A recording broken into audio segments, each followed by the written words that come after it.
ASEAN People Speak. I am Regine Jessica Buell, your host for this podcast. Happy New Year, guys! Today's episode will actually be our last episode for this season. And we are joined by our amazing guest, who is also a known advocate for the rights of persons with disabilities in the ASEAN region. He is none other than Dr. Seree Nonthasoot. Yay! Hello, Dr. Seree. Hello. Dr. Seree is the Senior Executive Vice President of the Institute for Research and Development for Public Enterprises in Bangkok, Thailand. He is an expert in human rights, international law, corporate governance, and public and private partnerships.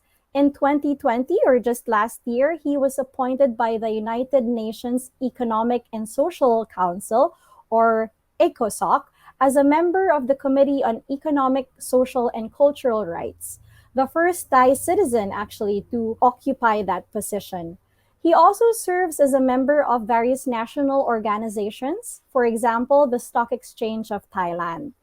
He served in the ASEAN Intergovernmental Commission on Human Rights, or AICHR, as Thailand's representative from 2013 to 2018, during which he initiated the programmatic work that led to the adoption of the ASEAN Enabling Masterplan 2025, which we will be talking about later on, to mainstream the rights of persons with disabilities in the ASEAN communities, and the Bangkok Business and Human Rights Week that included the Inter-Regional Dialogue on Business and Human Rights, which brought to the fore the essential nexus between institutional investors, ESG policies, and human rights promotion and protection, especially in the ASEAN region.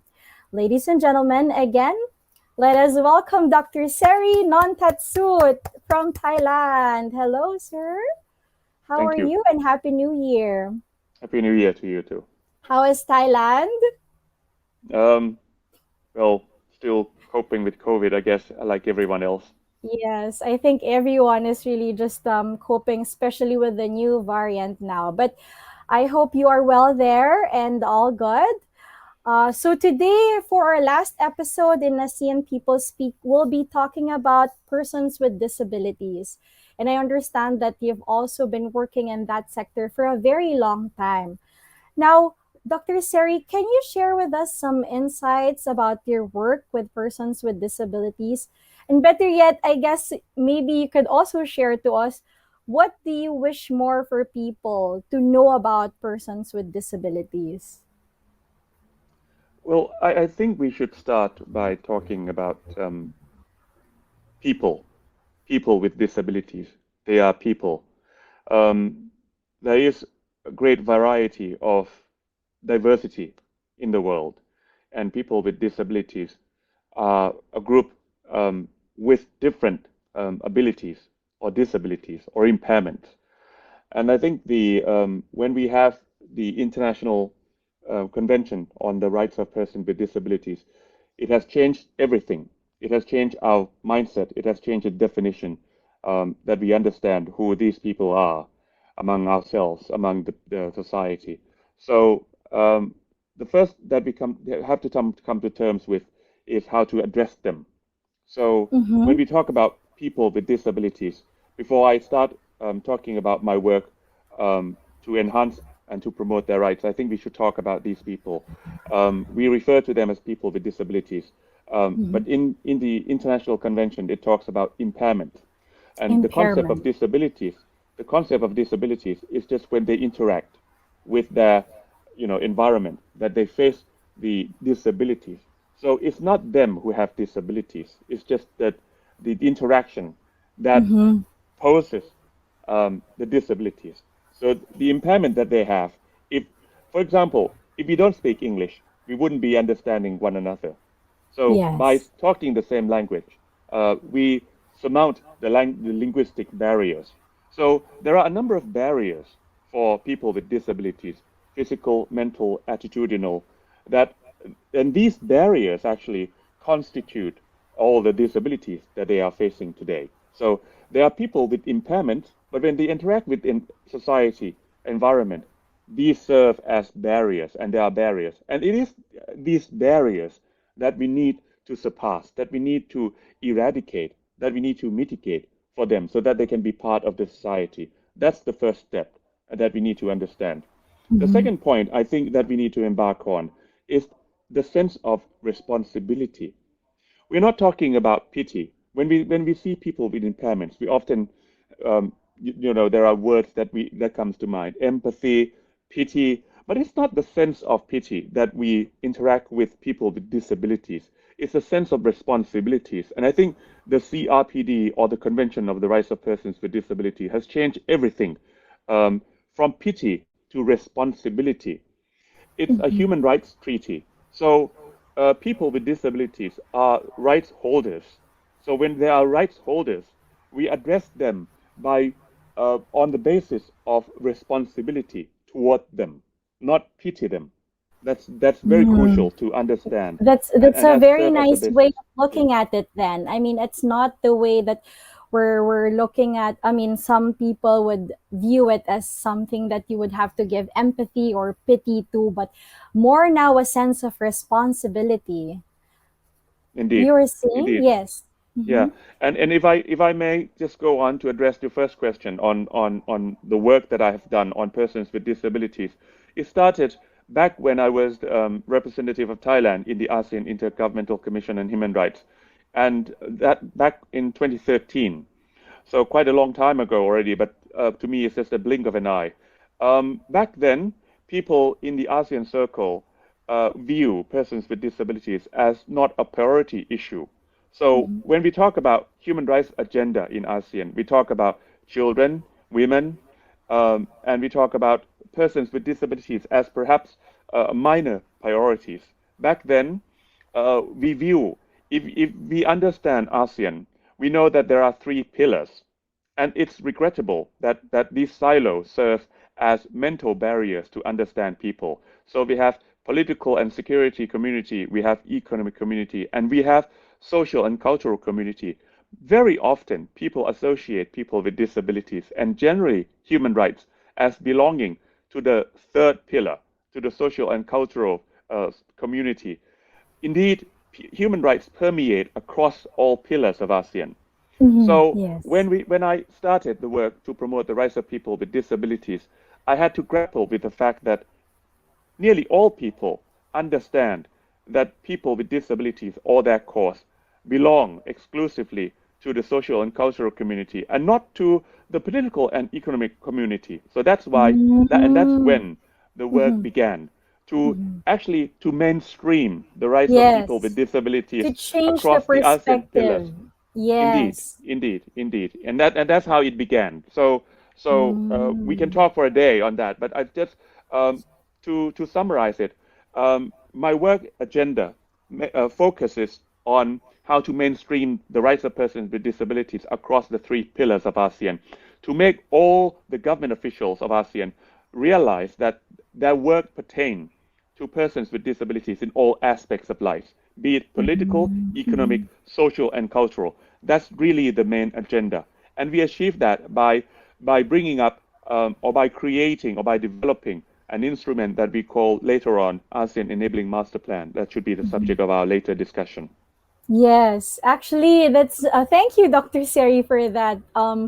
That will segue now to my next question. I'd like to ask you then, since you've mentioned about the ASEAN Enabling Master Plan, let me first ask you then, in relation to that, do you think our laws, maybe the national laws also of Thailand and the regional laws and treaties among ASEAN states give enough attention to the needs of persons with disabilities? And relating this to what you said a while ago, putting it in the mainstream instead of just a pillar of human rights. Um, what should be the legislative priorities then to make the law work for persons with disabilities? Mm. Before addressing your core question, let me digress a little bit to talk about Mhm. the gorilla in the room, perhaps, Okay, sure. to talk about some facts, some Mhm. anecdotes. First of all, I have to say that ASEAN has progressed rapidly on the rights of persons with disabilities by the very fact that all 10 ASEAN member states ratified, have signed the Our Convention on the Rights of members, Persons, yes, yes, on they've the signed the CRPD. ASEAN. Yeah. Yeah, but of course, this commonality or the fact that the CRPD is a common treaty is just the beginning of what Mm-hmm. we hope to be the real life situation of really mainstreamed rights of persons with disabilities. The barriers that I talked previously, I think the fundamental barriers um, or barrier in this sense is the mental or attitudinal barrier, how we Mm-hmm. perceive, how we interact, how we Mm-hmm. call persons with disabilities. And I think that that really is the core of the matter. Um, and many people don't realize that people with disabilities live among us. They are a member of our society. Sometimes they don't, the very fact that you don't see people with disabilities on the street, it's not that they're not there, but the Mm-hmm. situation or the environment on the street do not permit them to be fully members of the society, to take part fully in the society. Our society is not inclusive enough. So that's the situation.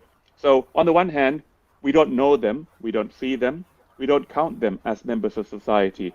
On the other hand, we don't provide the environment in which they can fully participate and be a part of the real society. So that's the situation. Now, if we are going to address your question by addressing the deficiencies of the law, The so law. we need to be we need to be mindful that uh, all the legislative agendas must have these priorities. Number one, to change the attitude of government officials to Yes. realize that that all the laws that we have now pertain to persons with disabilities. So it's just that we don't realize that all the mundane laws that we have and persons with disabilities are just people or persons. So Yes. Mm-hmm.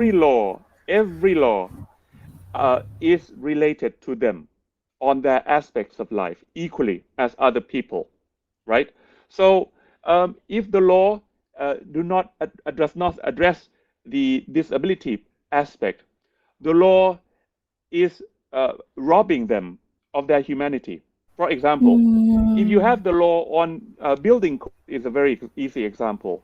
Yeah. Um, if building code does not address disability aspects, you're not providing, the environment in which they can fully participate in public building, in private buildings, and businesses play important role in mainstreaming the rights of persons with disability by enforcing or by respecting these laws. But we do need good law. So, my first port of call would be to make the legislators realize that all the laws that they have passed, all the law that are going to pass, must have relevance, as a matter of fact, to persons with With disabilities. So they must disabilities. be very Mm. mindful that they have to integrate and build into the DNA of every law that they are going to pass the disability inclusive aspect. Now, of course, when we talk about the law, we need to talk about not just passing the law, but we need to talk also about implementing the law. Yes, I it's have one, execution and implementation. indeed, Yeah. indeed, and I have one aspect to talk about. When we talk about women's rights, we must be mindful that when we talk about human rights, that all human rights are interconnected. And the concept of intersectionality is very, very important. So Mm-hmm. you can be a woman, you can have disabilities, you can have you can be LGBTQI, and you can be an elderly person. So one person can have many aspects, can have many conditions, can have many intersectionalities. So we need to be mindful of the diversity and of the varieties of people's conditions of life in their Mm-hmm. different stations of life. And for persons with disabilities, there are laws in ASEAN to promote their rights, to promote their inclusion. For example, many laws in ASEAN impose quota on Mm-hmm. employers Mm-hmm. to employ persons with disabilities. For example, in the Philippines, if you employ more than 100, you need to employ one or two, I don't recall exactly, but in Thailand Yes, it's 1%. There's a ratio. Yes. Exactly, exactly. But these laws are not fully respected. People, Mm-hmm. people often cite the inadequacies or insufficiency of the number of people with disabilities that they consider qualified. So they decide, number one, not to comply with the law in the first place, or number two, they choose the easy way out to pay, to the revolving fund to address the issue rather than to really employ. Whereas the goal is to really employ the persons with disabilities to show that we have responsibilities to them. So execution that you mentioned is really critical message that we need to propagate right now. I understand, and I actually want to point out what the one of the things that you mentioned a while ago about the intersectionality of people, that we cannot just define a person with this aspect. Actually, a person is composed of different aspects, or there are many factors building up one person. That person could be a woman, a person with a disability or an impairment, but it doesn't take away the fact that, this person also has human rights and things that, are also very are essential and should be recognized by the law. If I remember correctly, here in the Philippines, we have laws on PWDs. Aside from the fact that they are offered um, certain privileges, like discounts, or they're given certain, not really a special treatment, but they are given some consideration in terms of purchasing things or in other services. I'd like to point out though that in terms of implementation and execution, there really is a problem because not everyone follows. And I like that you mentioned a while ago that there should be a shift in one's perspective. Shouldn't be just the fact that you have to obey the law, but it's more of a shared responsibility that we have towards persons with disabilities. And I very much appreciate that you are working towards that kind of change, Dr. Seri, and thank you for that. On that note, then, can we discuss a little bit of the ASEAN Enabling Masterplan in 2025? You mentioned that there is a mainstreaming of the rights of persons with disabilities. Can you walk us through this and tell us more about it? Of course. But before that, I think that you point out a great issue of Mhm. intersectionality. And by that, I want to dwell in a little bit more before talking about the Enabling Master Plan. Sure. We need to remember that all of us, the concept of disabilities is highly dynamic and evolving. It evolves in the sense that we don't have, strict or specified scope of disabilities right now. The concept of disabilities evolves in the sense that when we reach old age, when we become an elderly person, uh, being old itself may be considered as having an impairment if the Mm. society does Mhm. not provide for you all Mhm. the ramps that you need, Mhm. all the devices that you need in order for you to enjoy yourself fully as member of Mhm. society. Society. So the Mhm. concept of disabilities is highly evolving, and in that sense, and you can have disabilities one day or another. For Mhm. example, you can have accident at work, and you have impairment, and by having that kind of impairment, if you are if you are unable to participate in Mhm. in the in In the going normal. back to work, exactly. Yes. If you Mhm. can't go back to work by virtue of the work that you used to enjoy, Do. does Yes. not provide you with all the necessary devices for you, or the ramps, or the enabling environment, so then you have disability. I just want Mhm. to emphasize this fact that the Mhm. intersectionality is really critical for us to understand that disabilities are everywhere if barriers are there. So Mhm. the goal of every agenda to promote the rights of persons with disabilities always addresses barriers. Now, Mm. when it comes to enabling Thank you master for plan, that, Dr. Seri. I yeah, appreciate that. It we gives us more of under a better understanding of that kind of intersectionality of yeah, people then. Mhm. I think we need to be mindful, and we need to identify the barriers that these people, or all of us, will be facing in different stages of our lives. For example, when we become older. Now, for the enabling master plan, there are barriers that we addressed, that we try to address, then that we aim at surmounting.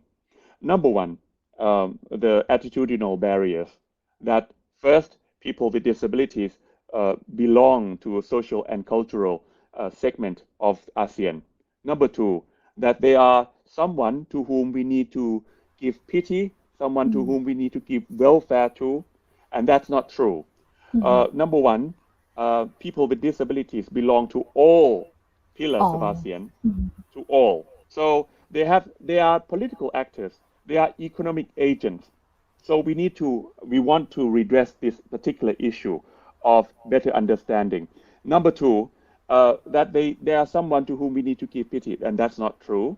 Yeah. They are people first. So, and they have equal human rights. So the enabling master plan try to do just that. Number one, we map out all the pillars of ASEAN, and we say that, look, if you look at the political community, you will see their relevance in the all the nitty gritty detail that you put out as your vision. People with disabilities have the same rights as everyone else to enjoy these political rights. Right. The same Yes. goes to the economic pillar. And I like to point out specifically on the economic pillars because it's considered as the perhaps the impregnable fortress of ASEAN.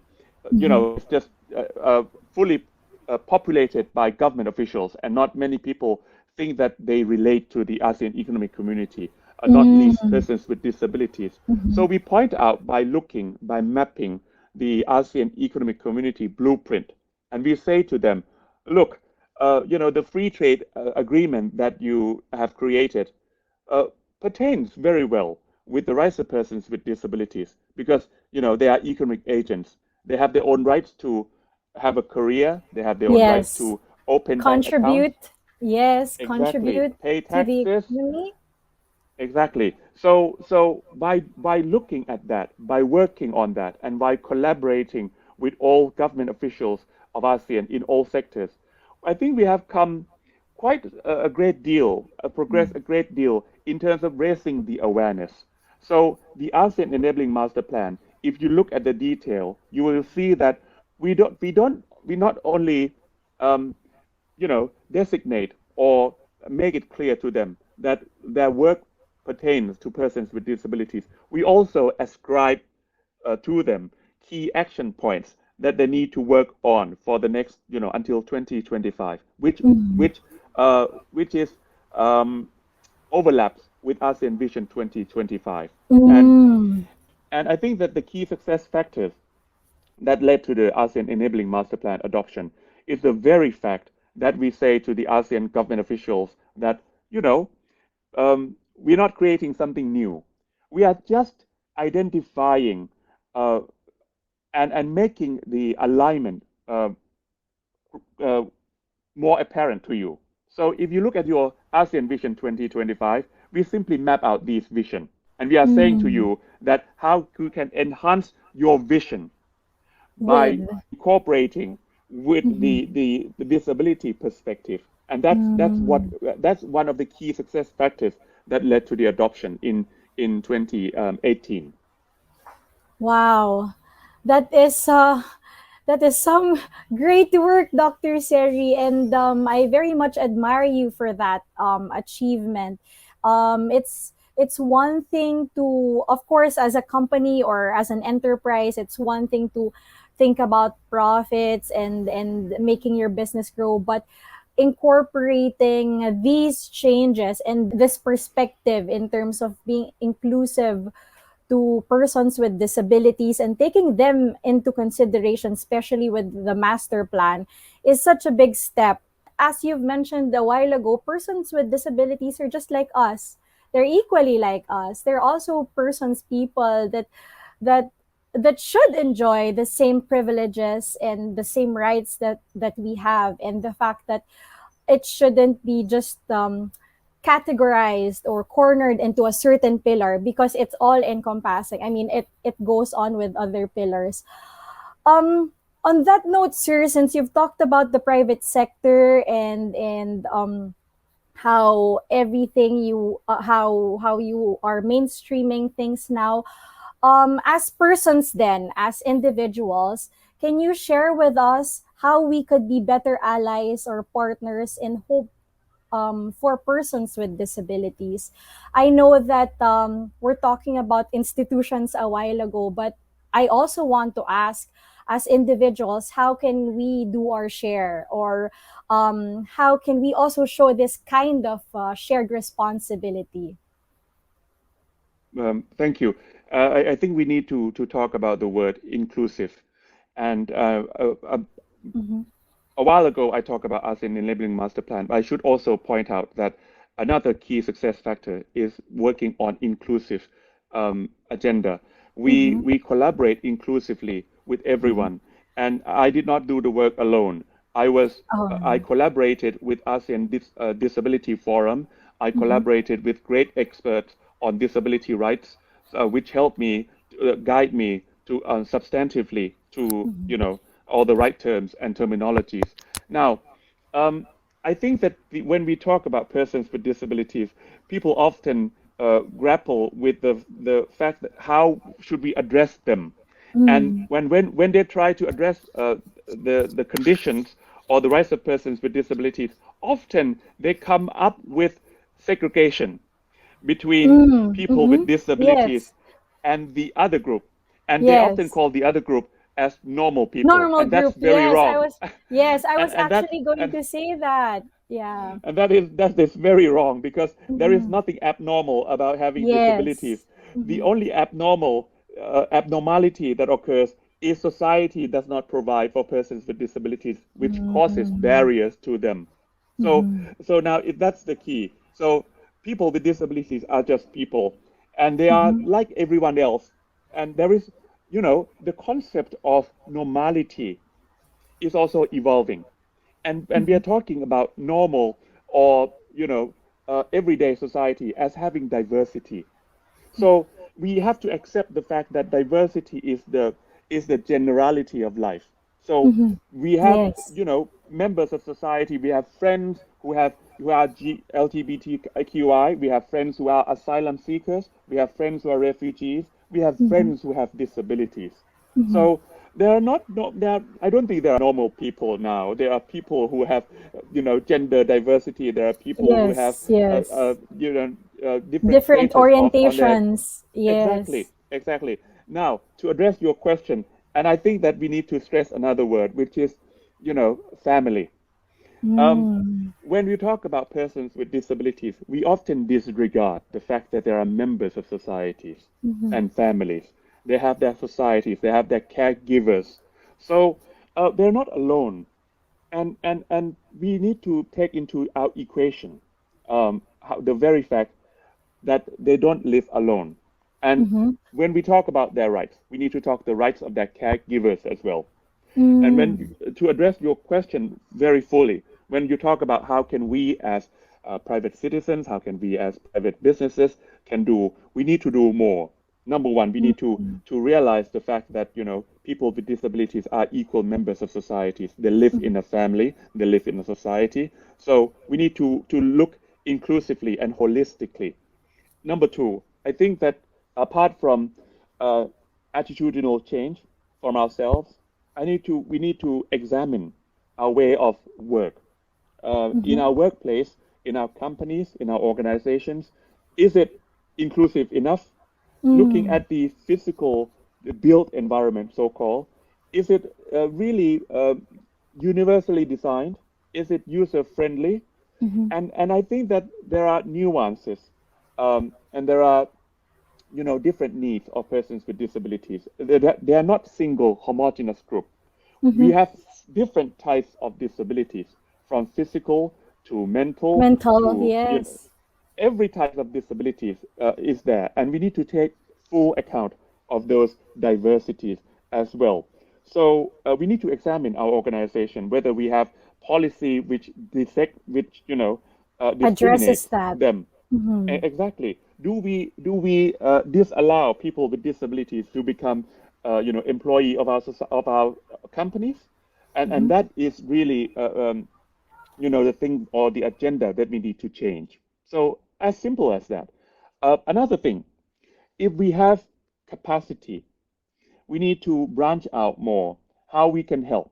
Some companies have CSR policies, and I think that when we talk about CSR or corporate social responsibilities, you need to be mindful that when you want to do something for persons with disabilities, you need to be mindful that they live in a family, so that they are there with their caregivers.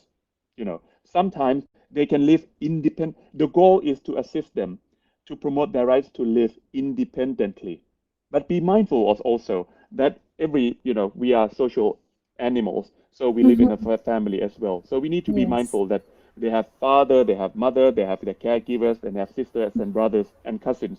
So these helpers or caregivers must be part of the equation of Yeah. our agenda, of our policies as well. That least what we can do, I think. That's very insightful, Dr. Seri. Thank you for that. And thank you for also telling us that it's not about persons with disabilities too. And we talk about their family too, or that they're part of society, they're part of a family. They're also daughters, sisters, brothers, sons, and they also have their caregivers that we should also take into account. So thank you for that. And I just want to point out that a while ago I just remembered it's persons with disabilities shouldn't be confined as a sector or a separate sector than normal people. I have encountered actually instances wherein people, in a way, they weren't trying to discriminate, but it was kind of form of discrimination because they would treat people with persons with disabilities as separate or different, but they're actually not, because they're equally the same. And thank you for pointing that out, because I think that's what we all have to understand, that persons with disabilities are the same people as us. And when we do have, for example, when we do encounter certain things, it could be us too that we have that will also be considered a person with disability. It shouldn't be confined in such a way that a person who is on a wheelchair or on crutches, for example, anybody could actually also be a person with a disability, because disabilities range from physical to mental or to different kinds, as long as there is an impairment. And on that note, thank you, Dr. Seri, for clarifying that and making us see the at the better perspective how we should be better allies. On this note, I'd like to ask you then maybe your last message or things that you would like to impart with us before we end our program for today. I think that before my last message, perhaps I should expand a little bit on the viewpoint on how should we view persons with Mm-hmm. disabilities.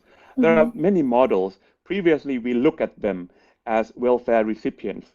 Previously, we look at them as patients, someone who need treatment. Back in the start of World War II, Hitler viewed them as burden. So they are Mm-hmm. one of the first groups of people who got eradicated Yes, by eliminated. by the Nazi regime. Mm-hmm. So now we look at them as human beings, Mm-hmm. and that's really that changed everything. We don't look at them as patients, but of course sometimes they need rehabilitation and habilitation. But Mm-hmm. that doesn't negate the very fact that they are human beings like everyone else. Okay, so from my I'm constant learner as well. I think we learn all the time. So we learn how to address them. We learn how to perceive them differently than before. Like myself, I used to use the term normal. I don't use that term now because I Now. think it can be it's not constructive to use that term because you when you use that term in your head you have bipolar, you have Yes. you have binary You've already created barriers. exactly in your head. So my last message would be that I'm hoping for this region, ASEAN, to be really inclusive. People often ask me why I started working on the rights of persons with disabilities, and they are suspicious of the fact that maybe it's an easy project. And I have to say that it has not been easy at all. To start with, I need to address the issue of perception. I need to address the Yes. issue of mental or attitudinal barriers, and it's not very easy. And second of all, when you look at people with disabilities, they are like everyone else.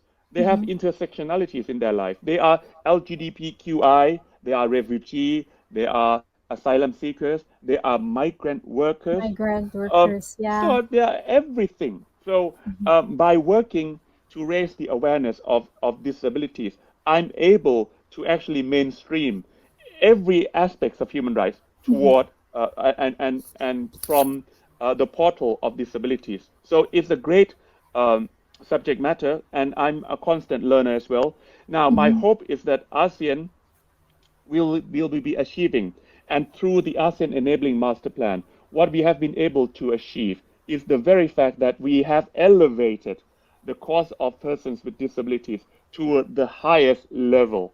Every year, ASEAN Secretariat must, by virtue of the requirement we built in the ASEAN Enabling Masterplan, they must report the condition of persons with disabilities to the highest level, to the ASEAN summit, where the prime ministers and the presidents are convened, so that they are aware of what's going on the ground in ASEAN.